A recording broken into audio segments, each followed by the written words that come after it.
رمضان المبارک کی آخری عشرہ میں لوگ اعتکاف لیتے ہیں، تو اعتکاف ہے کیا؟ اعتکاف کی حقیقت کیا ہے؟ اعتکاف کا اصل جو مقصد ہے وہ کیا ہے؟ اعتکاف کرنے کا خیال کس کی دل میں آتا ہے؟ اور رسول مقبول صلی اللہ علیہ وسلم سب سے پہلے اعتکاف کہاں کیے؟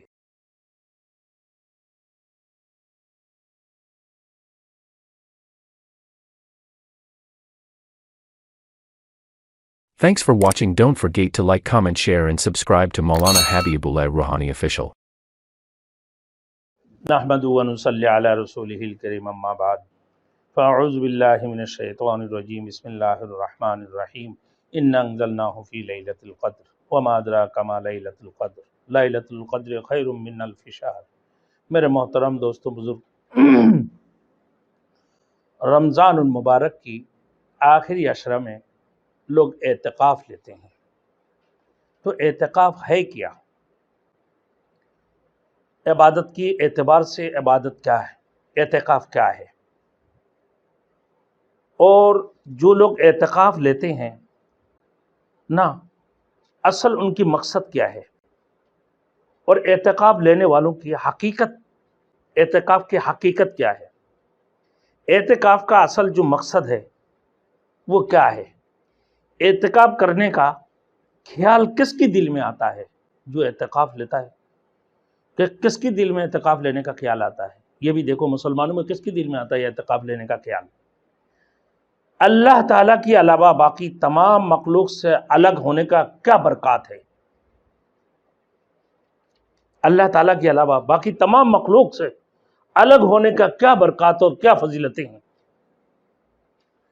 اب میرے دوستوں آگے میں بھی دیکھیں، اعتکاف کی متعلق اور انبیاء کرام کے نزدیک کہ پہلے دور کی جو لوگ تھے، جو بت پرست تھے اور جو لوگ اپنے ہاتھوں سے ترسے ہوئے بتوں کا پوجا کرتے تھے، ایسے لوگ بھی جو اللہ کے اوپر جن لوگوں کا یقین نہیں ہے، جو کافر تھے، مشرک تھے، وہ بھی تو اعتکاف لیا کرتے تھے۔ اور یہ اعتکاف موسیٰ علیہ السلام بھی لیے توریت کو حاصل کرنے کے لیے۔ اللہ رب العزت نے موسیٰ علیہ السلام کو فرمایا کہ کوہ طور میں جاؤ، 40 دن کا اعتکاف کر لو۔ اور رسول مقبول صلی اللہ علیہ وسلم سب سے پہلے اعتکاف کہاں کیے؟ اس کی متعلق دیکھیں، یہ میں ابھی انشاءاللہ تعالیٰ آپ کو بتانے جا رہا ہوں۔ تو اعتکاف کے متعلق دیکھیں، سب سے بڑی اہم بات،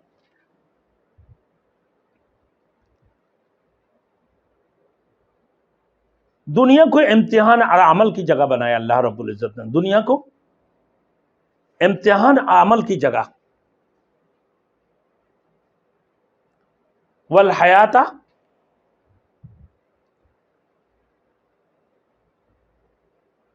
لیبلوکم ایکم احسن عملا، کہ حیات اور موت، الذی خلق الموت والحیات لیبلوکم ایکم احسن عملا، کہ اللہ نے حیات اور موت یہ بطور آزمائش کے لیے کہ کون اچھا عمل کرتے ہیں، کون کتنے نیک عمل کرتے ہیں، کون کیسے عمل کرتے ہیں، اس کی آزمائش کے لیے، امتحان کے لیے اللہ نے حیات اور موت کو بنایا۔ اب میرے دوستوں کہ دنیا کو اللہ نے امتحان اور عمل کی جگہ بنایا، اور دنیا آخرت کی کھیتی ہے۔ اس دنیا میں نقد جنت چاہتے ہیں اور ادار کی معاملہ پر صبر کرنے کے لیے تیار نہیں ہوتے۔ ہم دھوکے میں ہیں، ہمیشہ موت کو یاد رکھنا چاہیے اور آخرت میں کامیابی کے لیے محنت اور عمل کو جاری رکھنا چاہیے۔ اور آخرت میں کامیابی دلانے کے کاموں میں سے ایک کام اعتکاف ہے، کہ اللہ رب العزت جو جنت عطا فرمائیں گے، اور جنت کے اندر بہت سارے نعمتیں تمہارے لیے رکھتے ہیں جو اعتکاف لیتے ہیں۔ اب میرے دوستوں اعتکاف کیا اہم عبادت ہے اعتکاف لینا؟ اب سن لے اعتکاف کے متعلق کیا ہے۔ تو فرمایا اعتکاف تمام مسنون عبادت میں بڑی اور اہم ترین عبادت ہے، یہ تقرب الہی اور ثواب کا کام ہے، اللہ کی قرب حاصل کرنے کا کام ہے اور تعلق میں اللہ ہے. بندہ اپنے مالک اور آقا کے در پر اس کی رضا اور خوشنودی حاصل کرنے کے لیے پڑا رہتا ہے اور اپنے گناہوں کی معافی کے لیے پوری امید لے کر آتا ہے. پھر شب قدر کی فضیلت کو حاصل کرنا اس کی اولین مقاصد میں سے ہوتا ہے کہ شب قدر کی فضیلت کو وہ حاصل کرے جو ہزاروں ماہ سے بھی زیادہ اولا اور افضل ہے. ایک رات، شب قدر کی ایک رات، کہ اس کی تلاش کے لیے اپنے گھر کو چھوڑتے ہیں، بیوی بچے کو چھوڑ کر، دنیا سے تعلقات کو چھوڑ کر، دنیا سے تعلقات کو قطع کر کے نہ وہ ایک طرف متوجہ ہو جاتے ہیں کہ اللہ کی رضا حاصل ہو جائے، رسول کی خوشنودی اس کو حاصل ہو جائے، اللہ اس پر راضی ہو جائے. اسی مقصد سے وہ اعتکاف لیتے ہیں. رسول مقبول صلی اللہ علیہ وسلم مکہ مکرمہ سے ہجرت کر کے مدینہ منورہ تشریف لانے کے بعد ہمیشہ نہایت ہی پابندی کے ساتھ اعتکاف فرمایا کرتے تھے. صرف ایک مرتبہ شدید عذر کے بعد، عذر یعنی فتح مکہ کی تشریف لے جانے، فتح مکہ کی وقت اللہ کے رسول صلی اللہ علیہ وسلم تشریف لے جانے کی وجہ سے مدینہ منورہ میں اعتکاف نہیں فرما سکے، ورنہ مدینہ منورہ میں رہتے ہوئے اللہ کے رسول نے کبھی بھی اعتکاف نہیں چھوڑا. اس لیے فقہاء کرام نے اعتکاف کو سنت مؤکدہ قرار دیا ہے. کتنی بڑی اہم سنت ہے اعتکاف، لیکن آج کل ہم اس کی اہمیت ہی نہیں دیتے ہیں. جیسے تراویح کی نماز سنت مؤکدہ ہے، کیونکہ اللہ کے رسول نے زندگی میں کبھی اعتکاف چھوڑے ہی نہیں.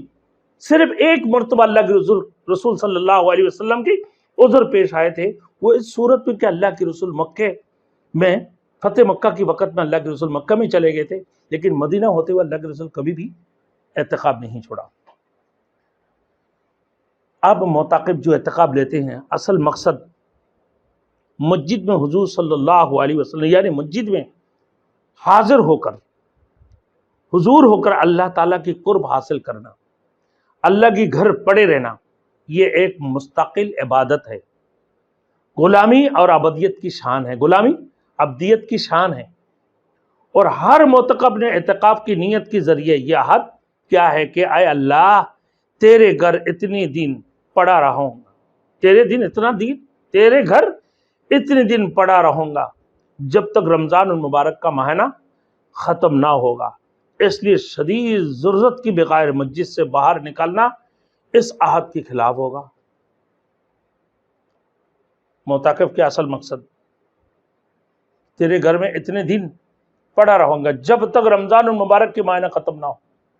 آخری عشرہ میں عیش شدید ضرورت جو مسجد سے باہر ادا ہوتی ہے وہ پاخانہ پیشاب وغیرہ کے لیے، جنابت وغیرہ کی صورت میں غسل کے لیے، تو ضرورت کی وقت اعتکاف سے نکل کر اپنا ضرورت کو پورا کر سکتے ہیں، مسجد کی باہر جا سکتے، ورنہ مسجد سے باہر جانے کی اجازت نہیں ہے. اللہ کی رضا جو حاصل کرنا چاہتے ہیں.